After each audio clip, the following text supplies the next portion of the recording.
this is part of what is known as the Wimbledon 8, is it? Yeah. I never knew it as the Wimbledon 8. It was always the Wimbledon Run to me. It comprised going to lots of pubs as quickly as possible. Would you do 1 pint in each one of the run? Or? Yeah, it depended. If you were feeling a bit thirsty, you might do the circuit again. The story goes that my father had a horse in the stables just in front of us here. And he was learning to ride for a film called The Hunting Party. And he decided that he would look for a field for the horse rather than keeping it here. And so, having had a few beers in here, he went across to an estate agent and asked them whether they had a field. And they said that they hadn't, so he came back into the pub, another beer, went back across to the estate agent and said, "Do you have a field maybe with a cottage?" And they said no, they hadn't. No. And he went back over for the third time, by which they were a little bit wiser, and they gave him details of Broom Hall. All 54 bedrooms, 66 acres, 9-acre lake, and it all started out trying to find a field for a horse. I suppose the horse was very comfortable there. The horse was quite happy, as indeed were quite a few people. Yeah. I would say that probably he was at his height in the early 70s, 74-ish, 73. He'd obviously been through Oliver, he'd been through Women in Love, The Devils, he was into the Musketeers. Probably about that time he was at the height of his game. And there were lots of other films that were great towards his ascension and even afterwards. I mean, I liked Castaway. I thought Castaway was a decent movie. It sort of got passed by.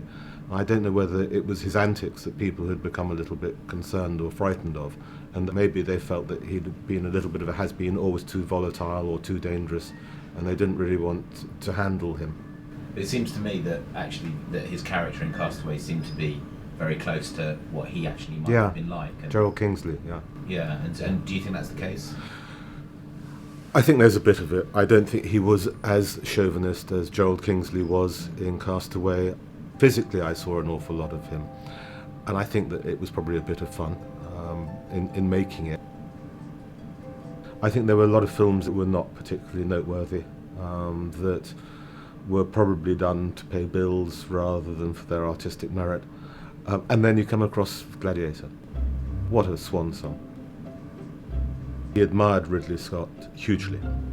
He used to call him Wrigley, as in chewing gum.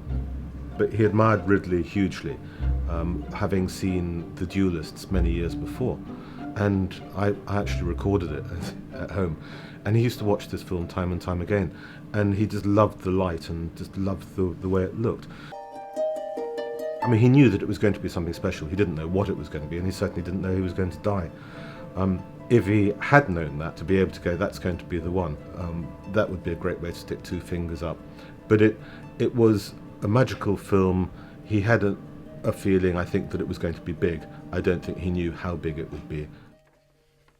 Were you aware of any parts that he was really hankering to play in his life? I mean, we never saw his Hamlet, but do you think he would have... then that was back on stage, and it was lots of lines. And I mean, certainly, if you look at things like The Devils was very wordy. And sort of in the later years, I think he favoured the parts that didn't have quite as many words. You know the idea? Yes, absolutely. Yeah.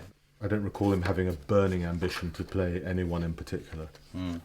I think he was grateful for the work, and there was a rich variety to it. So this is Broom Hall? Broom Hall, yeah. 31 years since I've actually stood here. We were here for just over 10 years, from 70s to the 80s, and it was a labour of love, labour of lots of money, great folly in many ways.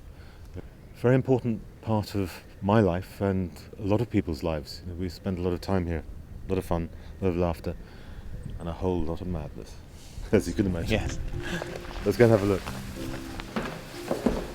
This is the main entry to the house. Yes, the heart of Broom. Gosh. Memory lane.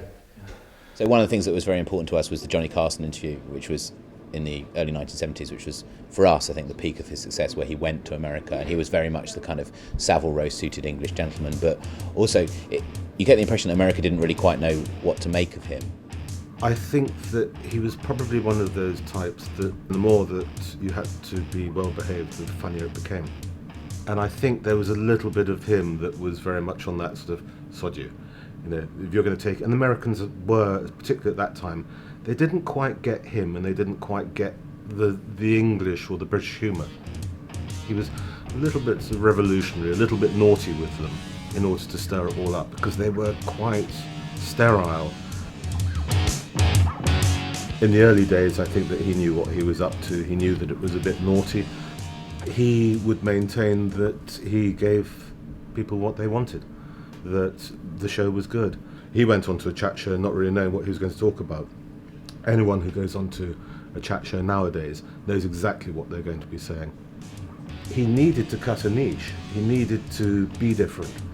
It served him well until it got to a stage where he almost allowed it to run away. If he'd managed it and perhaps kept a little bit of mystery, didn't give them too much of what they wanted.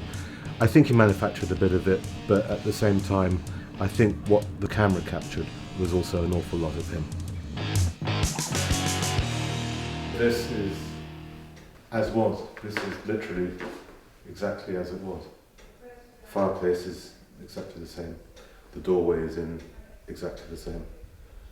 It's remarkably emotional, which I didn't think it would be.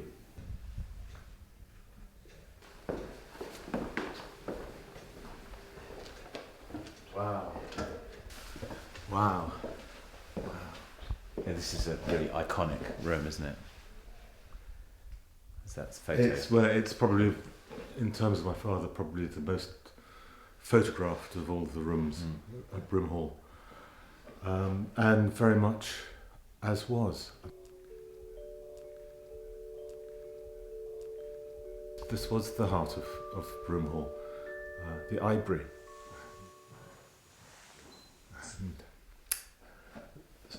seat there, seat here, very much as I was. Settee here. Tiger skin. Tiger skin, table, fireplace, often roaring. Old swords, bayonets for poking the fire. Same view, obviously. Very much as was. Amazing. And remarkably evocative of the time. Emotional. Really, as I said, I really didn't think it would feel like this, but it does. Wow.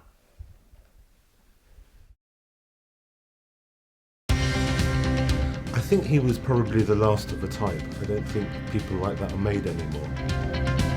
To him, life was a playground, and he didn't take it too seriously. We lived number 1 Homefield Road here. Yep. When I was young, I thought that everyone's daddy was on television. There was a very different side to him, which was much more thoughtful. I'd just be really interested to know what you thought about the play. What I think it really caught was the essence of the man. We're not pretending that I am him. There's only one Ollie Reed. Absolutely. This is part of what is known as the Wimbledon 8, is it? Yeah, Where was it that the helicopter landed? on this very lawn here. This is literally exactly as it was. Remarkably evocative of the time. I really didn't think it would feel like this, but it does. It's remarkable that 13 years after his death, there's still so much interest about him.